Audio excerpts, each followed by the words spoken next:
আসসালামু আলাইকুম এভরিওয়ান, আপনাদের সবাইকে স্বাগত সাদমান সাদিক রিহানের ব্লগ ভিডিও। আজকে আমরা কোথায় যাব, কি করব সব কিছু দেখাবো প্রথম পার্টে।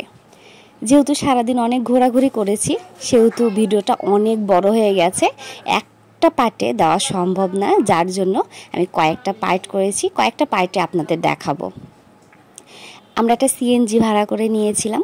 এই তো সিএনজিতে আমরা সবাই মিলে রওনা দিয়ে দিলাম। হাই, রিহান তো সবাইকে হাই দিয়ে দিল। এদিকে আমাদের যেতে প্রায় 1 ঘন্টার মতো সময় লেগেছিল। আমার বোনের বাসায় এসেছি আমরা, এখান থেকে বেশি একটা দূরে না, এখান থেকে কাছেই। সিএনজি নিয়ে যেতে আমাদের 1 ঘন্টা লেগেছে। যদি আপনারা হাইস বা অন্য কিছু নিয়ে যান তাহলে আরও কম সময় লাগবে। এই তো একটা ফ্যামিলি ট্যুর দিয়ে দিচ্ছি। তো যাওয়ার আগে লোকেশন, রাস্তার কিছু ভিডিও। এখানকার এলাকাগুলো দেখতে মানে অনেক জঙ্গল বা গাছ এগুলো দিয়ে ভরা, আদিবাসী এলাকা যেরকম হয়ে থাকে সেরকম একটা এলাকার মতো। দেখবেন কিছু দূর পরপরই অনেক জঙ্গল টাইপের, অনেক গাছ টাইপের, মানে দেখেই বুঝতে পারছেন যে কেমন। আমি বলে যতটা না বোঝাতে পারছি, আপনারা দেখলে বুঝতে পারবেন যে আসলে এলাকাগুলো কেমন। এদিকে যেহেতু আদিবাসীর বসবাস একটু বেশি, যার জন্য এদিককার এলাকাগুলো এরকমই। তো এই তো আমরা কথা বলতে বলতে প্রায় চলে আসছি আমাদের সেই স্বপ্নের স্বপ্নপুরীতে। অনেক ইচ্ছা ছিল এখানে আসব, কিন্তু সময় করে আসা হয় না সেইভাবে।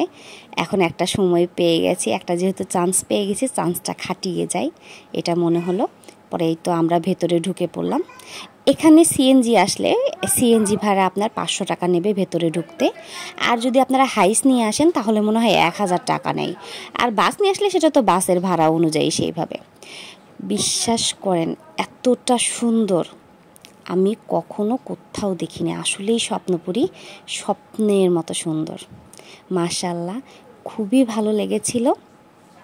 আমরা ভেতরে গিয়ে সরাসরি একটা জায়গা নিয়ে সিএনজি রেখে দিলাম। তারপরে সিএনজি রাখার পরে আমরা তো চারিদিকে ঘোরাঘুরি। ও আরেকটা কথা, এখানে কিন্তু বিয়ের অনুষ্ঠানও করা হয়। এখানে কমিউনিটি সেন্টার আছে। আমরা যেদিন গিয়েছিলাম সেদিন 2টো বিয়ে ওখানে হলো। এই তো রিহান তার নানুর সাথে রওনা দিয়ে দিয়েছে। এরপরে আমরা সরাসরি চলে গেলাম ভূতের বাড়ি। আসলে ভূতের বাড়ি দেখতে যতটা ভয়ঙ্কর লাগছিল, মানে ওরা আলাদা মিউজিক ইউজ করছিল, তো ওই মিউজিকে যতটা বেশি ভয় লাগছিল আসলে দেখতেও ততটা ভয়ঙ্কর না। বাইরে থেকে দেখে আমরা ভেবেছিলাম অনেক ভয়ঙ্কর হয়তোবা। ওরা একটা মানে কেমন একটা আওয়াজ ইউজ করছিল, যেটা দেখে একটু ভয়ই লাগছিল। তো এই তো এখানে একজনের টিকিট ছিল 30 টাকা করে। পরে আমরা তো 6 জনের টিকিট কাটলাম, কেটে আমরা ভেতরে ঢুকে পড়লাম। ভেতরে ঢুকতে খুব বেশি ভয় লাগছিল যে আসলে এই ভয়ঙ্কর কিছু হবে কিনা। তো এর ভেতরের ভিডিও আপনারা দেখেছেন, খুব একটা ভয়ঙ্কর না, তেমন যে ভয়ঙ্কর কিছু সেরকম কিছুই না।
সত্যি কথা বলতে এই মিউজিকটার কারণেই যতটা বেশি ভয়।